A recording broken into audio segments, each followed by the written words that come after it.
पूरा हिंदुस्तान और बहुत से एनआरआई हमारे बच्चे वहां पर हैं। यहाँ विश्वविद्यालय में मैं पूरे भारतवर्ष को देखता हूं। आपसे क्या अपेक्षाएं? आपसे हमारी मात्र ये अपेक्षाएं नहीं है कि आप यहां से पढ़ करके जाएं और फिर आप एक बढ़िया सी नौकरी लग जाएं। मैंने कहा इसका तो हम इंतजाम कर ही रहे हैं। विद्यालयों से लेकर को और विश्वविद्यालयों तक हम योग को अनिवार्य रूप से इस देश में लागू करवाएंगे। कुछ करवा दिया है, कुछ आगे करवाएंगे, ये तो होगा। तो आपके प्रोफेशन का तो कोई आपको फिक्र करना ही नहीं है। बहुत ब्राइट आपका फ्यूचर। योग की तरह आयुर्वेद को भी जो बहुत तिरस्कृत किया है इन सरकारों ने, क्योंकि सत्ताधिष्ठान पर बैठे लोग ये विराट भारत मिस्र और रोम से, यवन से लेकर के इराक, ईरान, अफगानिस्तान, पाकिस्तान और से लेकर के इधर बांग्लादेश और म्यांमार, वियतनाम और इधर मंगोलिया से लेकर के त्रिविष्टुप, तिब्बत से लेकर के श्रीलंका, जावा, सुमात्रा और इंडोनेशिया, कंबोडिया तक इतना बड़ा विराट यूरेशिया में फैला हुआ हमारा भारतवर्ष था। और इस भारतवर्ष में ज्ञान सबसे उच्च कोटि का, सृष्टि की सबसे पहली मानव की उत्पत्ति। यूं तो इतना बड़ा ब्रह्मांड आज तक भी उसके बारे में वैज्ञानिकों को भी पता नहीं लगा है। अभी तक तो यही खोज नहीं हो पा रही है कि ये पूरा यूनिवर्स बना कैसे है। ब्लैक होल्स और फिर कुछ उसके आगे गॉड पार्टिकल खोजने में लगे हुए हैं।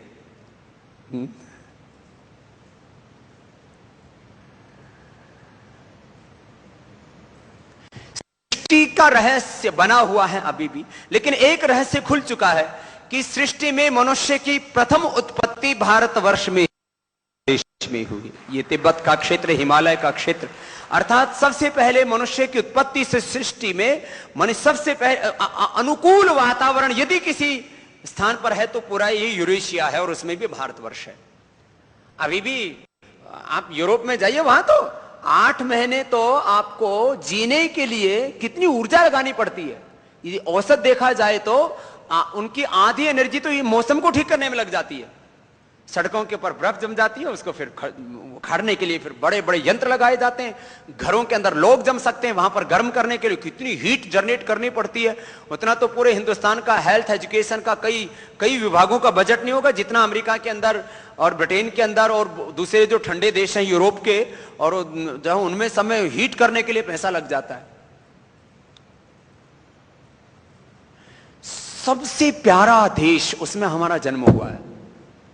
सृष्टि की सबसे पहली उत्पत्ति यहां पर हुई और साहा प्रथमा संस्कृति विश्वारा, विश्व की सबसे पहली संस्कृति का जन्म यहां पर हुआ। पूरी दुनिया को आज सब वैज्ञानिक एक स्वर से स्वीकार करते हैं कि करीब 200 करोड़ वर्ष पुरानी ये दुनिया है। अब यूं जो है अज्ञान के कारण से सृष्टि का और इस पूरे ब्रह्मांड का अस्तित्व ठीक से न समझने के कारण से, प्रामाणिक इतिहास और संस्कृति का ठीक ठीक बोध न होने के कारण से ईसा पूर्व, ईसा पश्चात 200 साल पहले ईसा मसीह, वह हम सम्मान करते हैं। 1400 साल पहले प्रोफेट मोहम्मद साहब पहले पैदा हुए, हम सम्मान करते हैं। लेकिन 2000 साल पहले, 1400 साल पहले क्या था इस दुनिया में? तो युगों युगों से, सृष्टि के आदि काल से यहां पर वेद और वैदिक संस्कृति थी और आज भी वेद और वैदिक संस्कृति की शरण में आकर के ही ये पूरा विश्व बचेगा और कोई दूसरा रास्ता है भी नहीं। नान्यः पंथा विद्यते न। ऐसे महान देश का नागरिक और हम केवल इतना सा सोचें कि हमको पढ़ करके क्या नौकरी मिल जाएगी। हमें तो पूरे विश्व को प्रकाशित करना है, पूरे जग को जागृत करना है, स्वयं समर्थ बनना और सबको समर्थ बनाना है। ऐसा ऊंचा ध्येय लेकर के आगे बढ़ना है। यदि हम केवल नौकरी पेशा की सोचते तो आज ये पतंजलि योगपीठ न होता, आज ये पतंजलि विश्वविद्यालय न होता, आज ये पतंजलि आयुर्वेद कॉलेज न होता, न आचार्य कुलम होता, न गुरुकुलम होता, ना ये इतना बड़ा संस्थान होता, ना आयुर्वेद का इतना उत्कर्ष होता, न योग की जन जन के मुख पर चर्चा होती, न ये पूरे देश में जिले, तहसील और गांव गांव तक फैला ये संगठन होता। बड़ा सोचा, आप भी बड़ा सोचना, ऐसे नहीं सोचना कि मैं आया हूं मुझे भी यहां से एक डिग्री मिल जाएगी।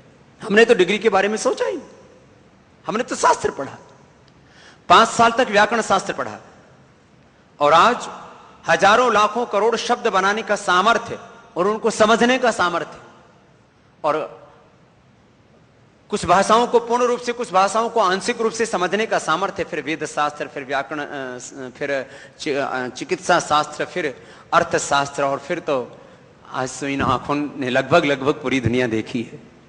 मैं आपसे कहूंगा कि हम लोग श्रद्धेय आचार्य बालकृष्ण जी, मैं स्वयं साधारण से परिवारों में अनपढ़ माँ बाप के घर में पैदा होके और अभावों और संघर्षों के बीच में यहाँ तक पहुँचे हैं, और जीवन का एक सपना है कि जिन संघर्षों से गुजर करके हम यहाँ तक पहुँचे हैं, आने वाले हमारे बच्चों को वो किसी भी संघर्ष का, किसी भी पक्षपात का सामना न करना पड़े, अभी तो सब अपने जीवन को खुशहाली के साथ जीवन जी पाएं और सबके जीवन में खुशी आए, इसके लिए रात दिन लगे हुए हैं, और आप यहाँ पर आए हुए हैं।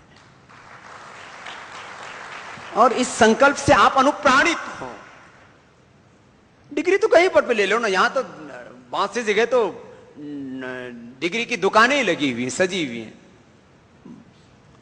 आपको जहां डिग्री से आगे की चीज कुछ डिग्निटी देना है, डिविनिटी देना है। वो डिविनिटी आपकी लाइफ में मात्र डिग्री से नहीं है, डिग्री में भी आपको सबसे पहले रहना है। मैं तो हमेशा बोलता हूं, नॉलेज में नंबर 1, कैरेक्टर में नंबर 1, हेल्थ एंड फिटनेस में नंबर 1, लाइफ में हर क्षेत्र में आपको प्रथम कोटि का रहना है। यूं बुझे से, मुरझाए से मैं किसी को नहीं देखना चाहता। सीधे बैठो, हमेशा अलर्ट, हमेशा अवेयर, हमेशा जागृत, हमेशा प्रकाशित, और हमेशा अपने आप को समर्थ मान करके, और समर्थ बनाना स्वयं को, छोटा कभी सोचना ही क्यों। हमारे गुरुदेव हमें बचपन में एक आश्रम में ले जा करते थे, नूरगढ़ में स्वामी सोमानंद जी महाराज। वो कहते थे, इंसान का जन्म हुआ तो समझो शैतान की मौत हो गई।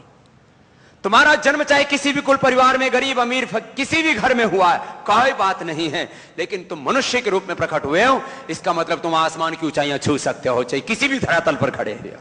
यह है तुम्हारे जीवन की सबसे बड़ी सार्थकता, और यह है तुम्हारा सामर्थ्य, जिसको आपको जागृत करना है। और पूरी तरह से इस भारत में जैसे अपरिमित सामर्थ्य है, जल, जंगल, जमीन, जड़ी बूटियां, भू संपदाएं, राष्ट्रीय संपदा, बौद्धिक संपदा, मानव संपदा,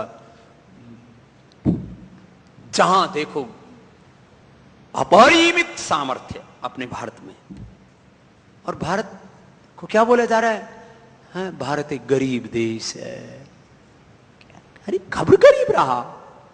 न कभी गरीब था, ना आज गरीब है, ना आगे गरीब रहेगा। लेकिन उसको, तुम्हारी जो दृष्टि है उसमें कहीं ना कहीं खोट है, उसमें कहीं हीनता है, कहीं ग्लानि है।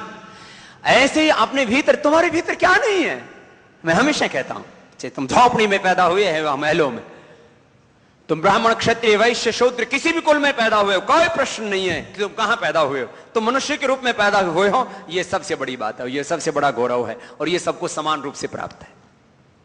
यहां पतंजलि विश्वविद्यालय में आपको इसी भाव को जागृत करके एक पूर्ण विकसित मानव के रूप में, महामानव के रूप में आपको तैयार करना है।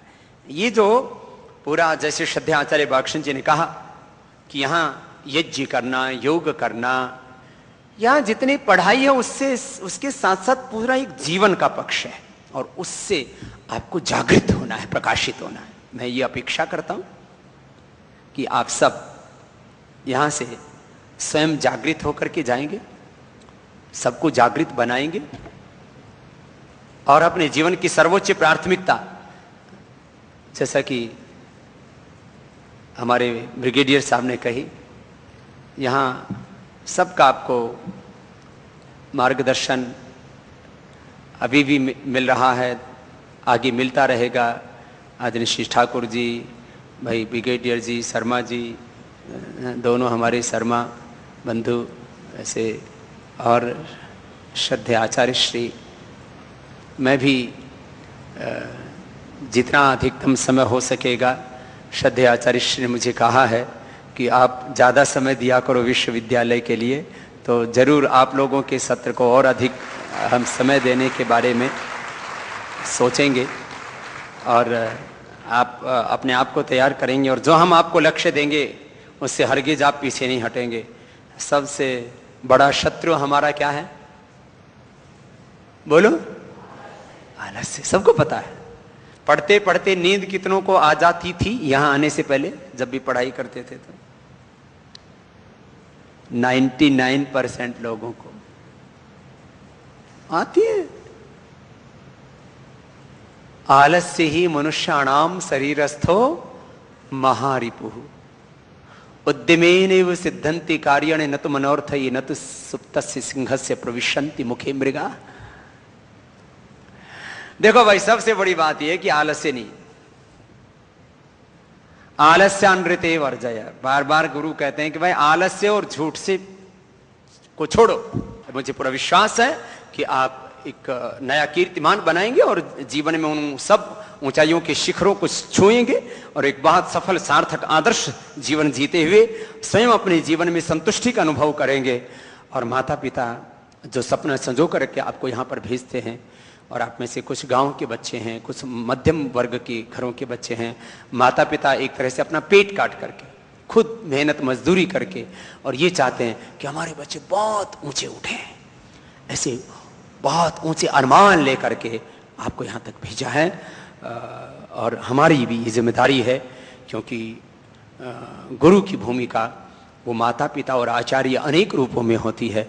हम आपके लिए ये पूर्ण प्रयास करेंगे इस दिशा में कि आपको यहाँ पर माता पिता और आचार्य जो भी एक व्यक्ति के निर्माण के लिए जिस भी भूमिका की आवश्यकता होती है वो सारी भूमिकाएं इसमें उपलब्ध हों और आप इस राष्ट्र के लिए एक बहुत बड़ी भूमिका निभाने के लिए तैयार हों। सबको बहुत बहुत आशीर्वाद, बहुत बहुत प्रणाम।